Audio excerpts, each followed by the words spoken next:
안녕하세요. 이교수의 책과 사람 크리에이터 서울대학교 인류학과 교수 이현정입니다. 오늘은 여러분들이 아마 한 번쯤은 들어보셨을 책이에요. 에리 프롬의 사랑의 기술이라는 책입니다. 이 책은 여러 판본으로 계속되어서 출간되었었는데요. 오늘은 제가 좀 최근에 나온 판본의 사랑의 기술을 가지고 왔고요. 이 책은 예쁜 표지만큼 참 아름다운 그리고 또 심오한 내용을 가지고 있기에 여러분께 소개하기 위해서 가지고 왔습니다. 그럼 오늘도 두 분을 모시고 함께 이야기를 나누려고 그러는데요. 네, 인사해 주시죠. 안녕하세요. 윤송희입니다. 네, 안녕하세요. 장머리입니다. 네, 여러분들은 이 사랑의 기술이라는 제목을 보고 맨 처음 뭐가 떠오르시나요? 사랑을 하는 기술? 연애를 잘하는 방법? 연애를 잘하는 방법. 네, 그럴듯해요. 네, 우리 모리 선생님은? 다양한 사랑에 대한 이야기들? 아니, 그때그때 사랑이 다양하니까 그때그때 어떤 기술을 사용하는지. 네. 예를 들어서 모성애도 있고, 그쵸, 성애도 있고, 그쵸. 신과의 사랑도 있고, 이런 거에 대해서 각각 어떤 기술을 사용하는 건지. 네, 그것도 정말 그럴듯해요. 그래서 사실은 이처럼 여러 가지 의미를 가질 수 있기 때문에 이 책은 인기가 많았는데요. 근데 사실 그 내용을 들여다보면 그처럼 연애 방법 이런 것이라기보다는 진짜 우리가 사람을 사랑할 때, 특히 성애적 관계에서 사랑을 할 때 가지고 있는 좀 잘못된 편견 같은 것을 지적하면서 진정한 사랑을 하기 위해서는 어때야 되는지에 대한 이야기를 하고 있습니다. 에리 프롬은 사랑이라는 것은 어떤 우리가 감정이라고 생각을 하지만 사실은 감정이 아니라고 생각해요. 프롬은 사랑은 감정이 아니라 어떤 이성적인 결단이다. 노력. 다짐. 맞아요. 다짐. 노력과 다짐과 훈련 같은 게 필요한 어떤 이성적인 그러한 인간의 활동이다라고 주장을 하고 있어요. 그러니까 사실 우리가 사랑이라고 하면은 일단 감정적인 거로 생각하기가 쉽잖아요. 네. 어떠세요? 사랑은 심쿵 이런 거. 심쿵, 그죠? 심쿵 이런 거죠. 사랑은 어떤 내가 감정적으로 막 이렇게 쏠린다든지, 그죠? 또 어떠세요, 보리쌤은?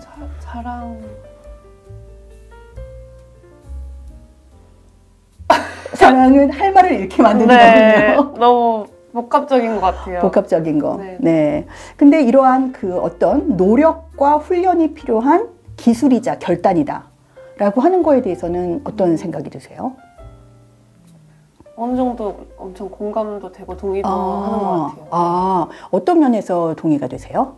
누군가를 사랑하기로 다짐을 한 적이 몇 번 있는데 그런 맥락에서 좀 그런 경험을 가지고 그 경험이 생각이 나. 네. 근데 그 사람을 사랑하기로 다짐을 한 거는 정말 사랑할 수 없는 정말 엉망진창인데 그래도 난 사랑해야지 뭐 이런 건가요? 약간 그런 것 같아요. 그러니까 실제로 마음이 막 쏠려서 저절로 사랑하게 되는 그런 대상은 아니었고 근데 이 사람을 사랑할 수밖에 없는 상황에 처해 있기 때문에 내가 그냥 사랑해야겠다 그냥 그렇게 다짐을 해버리는 경험이 있었어요. 네, 그렇구나. 송혜쌤은 어떠세요? 그런 경험이 있으세요? 이성적인 결단과 기술로서의 사랑? 저는 사랑을 감정적인 거라고만 생각을 했어요. 저는 사랑을 노력한다는 게 말이 되니 이런 가사가 있잖아요. 아세요 혹시? 네, 우리가 그렇게 나이 차이가 많이 나지는 않을 거예요. 그런 것처럼 사랑은 노력이 아니라 감정적으로 항상 유지돼야 되는 것이다. 이렇게 생각들을 많이 하는 것 같아요. 네. 이분은 그렇게 생각하지 않을 것 같은데 저는 그렇게 생각했어요. 가슴이 두근거리지 않고 이 사람을 볼 때 좀 짜증이 나고 이러면은 사랑이 끝난 거다. 이렇게 생각을 했던 것 같아요. 네. 지금 송희쌤이 말씀하신 것처럼 많은 사람들이 그렇게 생각하고 있다고 그래요. 그래서 프롬은 앞부분에서 세 가지 우리가 사랑에 대해서 가지고 있는 좀 잘못된 생각에 대해서 지적을 하고 있는데요. 그 중에 한 가지가 바로 사랑이라는 것이 그런 감정적인 어떤 초반부에 경험하는 거 있죠. 그런 것이 사랑이라고 생각하는 게 한 가지고요. 또 한 가지는 사랑은 받는 게 중요하고 주는 것보다는 받는 게 더 중요한 것이다 라고 생각하는, 그래서 내가 어떻게 사랑을 받을 수 있는 존재가 될까, 그러기 위해서 뭐 예를 들어서 뭐 많은 세상의 남자들이 나는 이제 돈을 많이 벌어서 그런 능력자가 돼야지 막 이런 생각을 하기도 하고, 또 많은 사람들이 나는 몸을 예쁘게 가꿔서 매력적인 사람이 돼야지 뭐 이런 생각을 하잖아요. 그런 것처럼 뭔가 자기 자신이 사랑을 많이 받는 존재가 되어야 된다라고 생각하는 게 또 하나의 편견이고, 그 다음에 이제 세 번째로 얘기를 하는 게 사랑이 어떠한 능력의 문제라기보다는 대상의 문제. 그러니까 내가 잘 맞는 사람을 만나면 사랑을 잘할 수 있어. 이거는 나의 능력이라기보다 나를 잘 사랑해주고 또 내가 사랑할 수 있을 만한 그런 사람을 만나는 게 중요해 라고 생각한 이 세 가지가 사랑에 대해서 잘못 알고 있는 점이라고 생각해요. 왜 이렇게? 너무 공감돼요.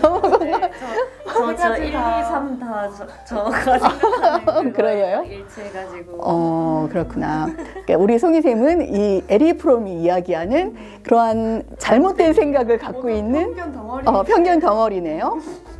네. 네, 이제 그러한 이야기를 하고 있어요. 그러면 우리는 왜 사랑을 하는 걸까요? 왜 사랑을 굳이? 아주 옛날부터 다양한 형태로 있었던 거고, 인류에게 그러니까 본성적으로 있는 게 아닐까, 측은지심 같은 것처럼 그냥. 그럼 불쌍한 마음에서 사랑을 하세요? 송이쌤은? 그런 쟤 너무 불쌍해. 내가 사랑해야지. 그것도 하나의 사랑이 될 수 있지 않나요? 네. 그것도 뭐, 그러니까 큰 의미의 사랑 중에 측은지심이 들어갈 수도 있다고 할 수 있지만, 주로 이제 그 프롬이 얘기하는 사랑은 어떤 성애적인 사랑을 주로 이야기를 하고 있는 것 같아요. 물론 그거 외에도 뭐 형제라든지 신에 대한 사랑이라든지 이런 것도 논하고 있긴 한데요. 우리가 일반적으로 뭐 연애 혹은 어떤 사람을 사랑한다라고 할 때 그러한 종류를 이야기하고 있는데, 어떤 사람이 불쌍해서 그 사람을 사랑한다. 약간 모성애적인 그런 마음으로 사랑하는. 네, 약간 그런 사람도 있겠죠. 네. 그러면 그 사람은 그 상대방을 보호해주고 싶은 마음에 사랑하고. 근데 별로 건강한 방식은 아닌 것 같아요. 왜요? 왜냐면 그 사람을 자기가 보살펴야 되는 어떤 약한 대상으로 바라보면서 시작하는 사랑이라서 그 사람 자체를 뭔가 그대로 봐주지 않는 느낌이 좀 있는 것 같아요. 근데 방금 교수님이 말씀하신 것처럼 에리 프롬이 사랑은 받는 것보다 주는 것이 더 중요하다 이렇게 말씀하신 거를 생각해보면, 외로워서는 사실 받기 위해 하는 사랑이고 불쌍해서는 주기 위해 하는 사랑이에요. 어떻게 생각하세요? 그렇게 볼 수도 있겠네요. 그러니까 외로워서, 그리고 불쌍해서. 일단 우리가 이 문제 조금 쉽지 않은 것 같아요. 조금 생각하고 우리가 좀 대화를 나눠보면서 한번 해결해 보는 걸로 해요.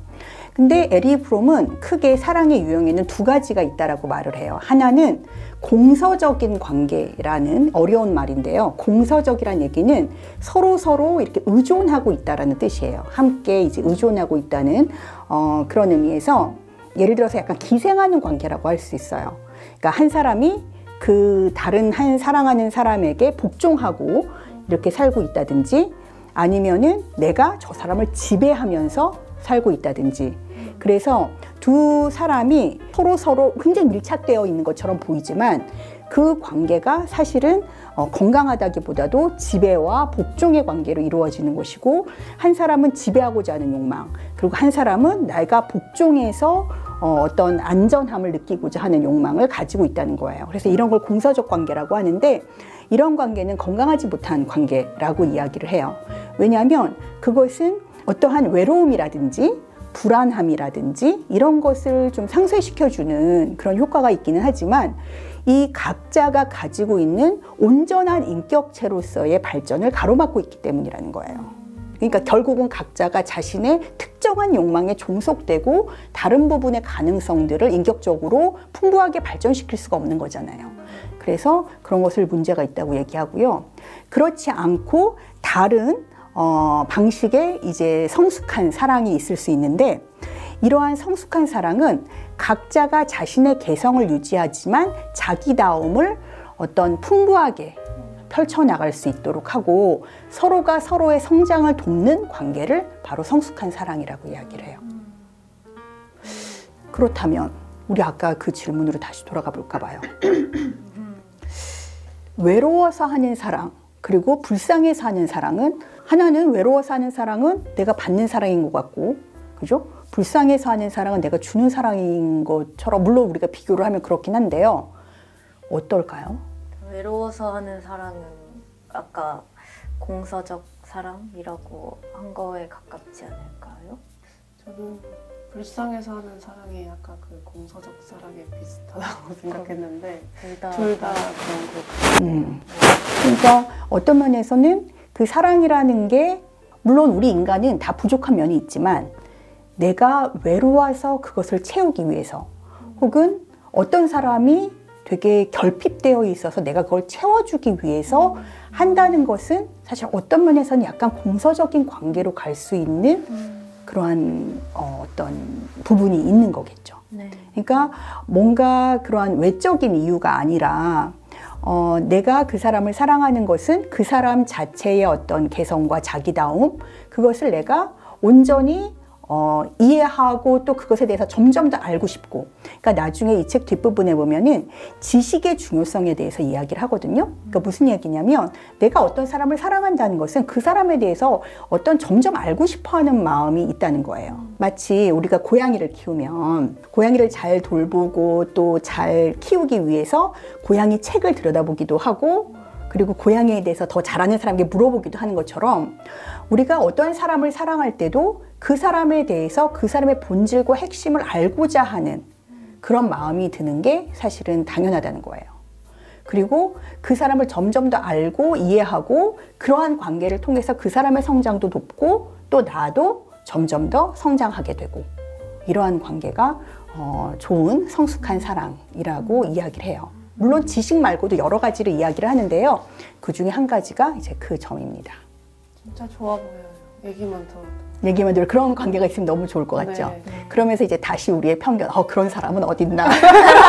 맞아요. 결국 맞아, 사람은 맞아. 개성의 문제고 능력의 문제가. 맞아요. 나를 성장시켜줄 수 있는 사람을 만나고 싶어. 그런 사람은. 네, 맞아요. 그게 아니라 여러분들이 이제 그런 그쵸. 사람이 되어야 된다는 거죠. 맞아요. 네.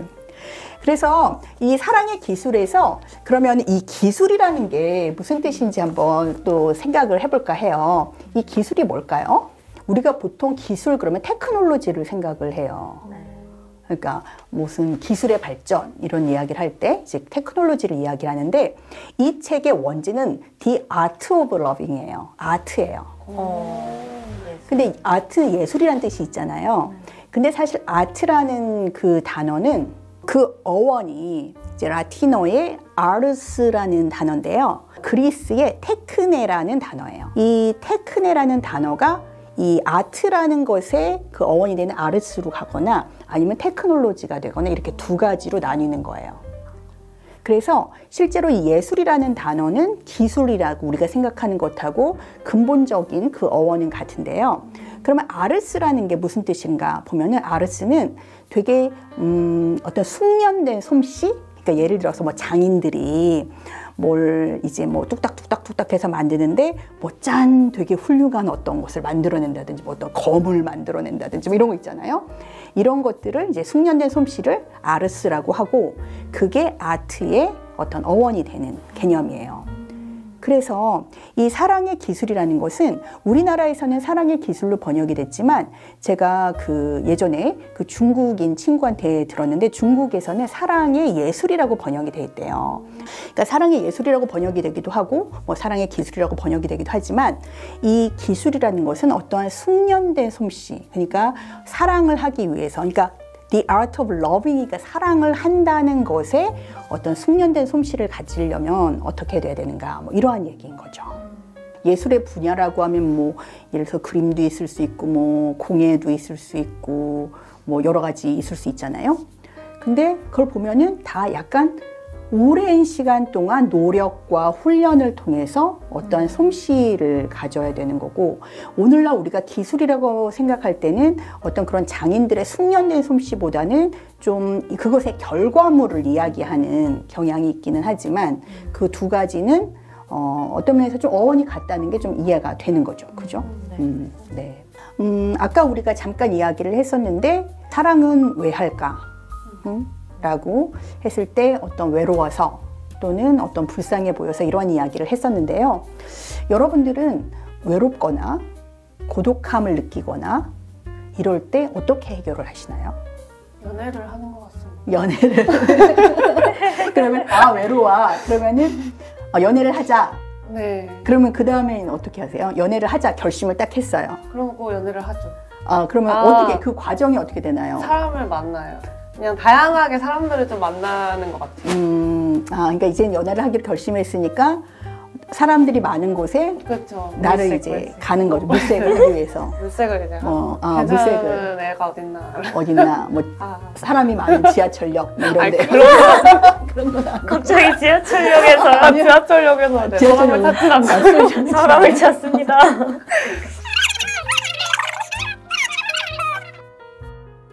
그러면 사랑이 식어서 헤어진다기보다는 어떤 뭐라 그럴까 양쪽 집안의 반대라든지 분단이라든지 그렇게 전쟁 이런 것 때문에 갈라지게 되는 건가요? 그렇다기보다는 뭐 둘 중 한 명이 다른 사람을 좋아하게 되거나 네, 그렇게 되면은 이제 얘기를 하는 거죠. 솔직하게 누군가 다른 사람이 좋아하게 됐다. 그러냐 잘 됐다. 우리는 갈라서자. 그러나 잘 됐다 이렇게 얘기를 해요? 그랬던 적이 있어요. 내가 누군가 다른 사람을 좋아하게 됐어 라고 했더니 정말 축하해.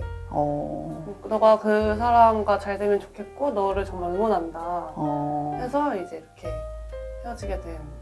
그분은 어떻게 보면은 좀 약간 성숙한 사랑을 하시는 분일 수도 있다는 생각이 들어요. 굉장히 성숙한 연애를 했었어요. 그러니까 뭔가 아까도 이야기했듯이 상대방의 어떤 성장 그리고 맞아요. 상대방에게 어떤 상대방의 가능성들을 계속 키우는 것에 대한 어떤 본인은 또 기쁨을 느끼고 자기도 그것을 통해서 어떤 이 사랑을 주는 것에 대한 어떤 기쁨을 느끼는. 그쵸. 보통 사람들은 딴 사람이 좋아져서 그러면 더 펑펑 울거나 아니면 어떻게 너 그럴 수 있어. 너 배신감 느낀다. 뭐 칼로 나를 찌르냐, 뭐 이런 뒤에서 칼로 찌르냐, 뭐 이런 생각을 할 수도 있잖아요. 그런 사람은 아니었던 것 같아요. 다행히도. 그 사람은 되게 성숙한 사랑을 했다고 했잖아요. 근데 저도 참 성숙한 사랑을 하고 싶은데 그러다 보니까 갑자기 에리 프롬은 성숙한 사랑을 했냐 이런 게 궁금하죠? 네네네. 네, 아주 좋은 질문인데요. 사실 에리 프롬은 성숙한 사랑을 중년이 넘도록 하지 못했어요. 그러니까 에리 프롬은 심리학자고 독일에서 태어난 사람인데요. 유대인이고요. 그리고 내 아버지가 어떤 사람이었냐면 그 유대인들의 삶 속에서는 좀 공부를 많이 하고 뭐 랍비가 된다거나 아니면 학자가 된다거나 이런 것을 좀 존중해주는 그런 문화인데 과일 와인 장사였나 딸기 와인 장사였나 하여튼 이런 것을 했었던 상업을 하셨던 분이에요. 그러다 보니까 약간 본인에 대한 열등감이 있었고 그래서 아이를 예뻐하지만 동시에 아이에 대해서 되게 불안해하는 그런 마음이 있었대요. 그리고 이 엄마는 에리 프롬이 되게 똑똑하고 공부를 잘하기를 바라고 또 되게 훌륭한 학자 뭐 이러한 사람이 되기를 바라는 마음에서 약간 과도한 어떤 기대 이런 거를 가지고 있었던 사람이었어요. 근데 아버지의 좀 불안함, 그러니까 독자였거든요, 또 에리 프롬이. 그러니까 이 아이가 어떻게 될까 되게 불안해하는 마음과 엄마가 막 이 아이는 우리 아이는 너무 훌륭해 막 이렇게 생각하는 마음이 사실 에리 프롬을 좀 건강하지 못하게 자라도록 만들었고 사랑에 대해서도 이런 부모님의 사랑이 과연 맞는 걸까 되게 고민을 많이 하다가 이후에 이제 프로이트의 정신분석을 알게 되고 또 정신과 의사들을 이제 여러 사람 이제 알게 되면서 나이가 본인보다 훨씬 많은 분과 연애를 하고 결혼을 하게 됐는데 아마 결혼을 3번인가 했고 연애는 좀 더 많이 한 걸로 알고 있어요. 그래서 근데 그 과정이 다 성공적이지 못했어요. 그러다가 맨 마지막에 결혼한 어떤 미국분, 나중에 이제 나치 때문에 미국으로 망명하거든요, 에리 프롬이. 근데 미국에 망명한 다음에 만난 어떤 미국분과 결혼을 하고 그때 사랑에 대해서 깨달았다 그래요. 그리고 이 책을 쓴 거예요. 저도 이 책을 보면서 조금 아쉬웠던 부분 중에 하나는 사랑은 물론 노력과 훈련도 중요하지만 우연이라는 요소가 되게 많이 작용하는 것 같아요. 그러니까 우리가 어떤 사람을 사실은 우연히 만나게 되고 또 그 사람에게 매력을 느끼게 되고 이러한 과정이 사실 있는 거잖아요. 그게 있어야 그 다음에 뭐 노력을 하든지 뭐 훈련을 하든지 하는 거잖아요. 근데 어떻게 해서 만나게 되고 어떻게 해서 끌리게 되는지 이런 부분에 대해서는 나와 있지가 않아요. 그래서 저는 이 책이 사랑의 기술에 대해서는 되게 그러니까 기존의 편견을 좀 없애준 좋은 내용이지만 어떤 면에서 우리 삶에서의 어떤 우연이라는 작용이 얼마나 큰 영향을 미칠 수 있는지에 대해서는 좀 덜 이야기를 하고 있다라는 생각이 들고요. 에리 프롬도 맨 마지막에 만났던 그분과의 관계를 통해서 사랑에 대해서 굉장히 깊이 사유하게 되고 이 책도 쓰게 되었다는 그러한 이야기가 있습니다. 네, 오늘은 에리 프롬의 사랑의 기술을 가지고 저희가 함께 이야기를 나눠보았는데요. 이 사랑의 기술은 흥미롭고도 또 심오한 내용을 가지고 있어서 저 이야기가 어떤 부분은 좀 가볍고 재밌지만 또 어떤 부분은 좀 무거웠었던 것 같습니다. 그렇지만 여러분들이 오늘 영상을 통해서 사랑의 기술 혹은 사랑에 대해서 조금 생각해보는 시간을 가지시기를 바라겠고요. 오늘 못다한 이야기는 다음 2부에서 또 이어서 하도록 하겠습니다. 그럼 여러분 오늘 영상은 여기까지 하겠고요. 저희는 다음 시간에 또 만나도록 하겠습니다. 오늘 영상이 좋으셨다면 좋아요, 구독, 알림 설정 잊지 말아주세요. 그럼 여러분 안녕히 계세요. 감사합니다. 감사합니다.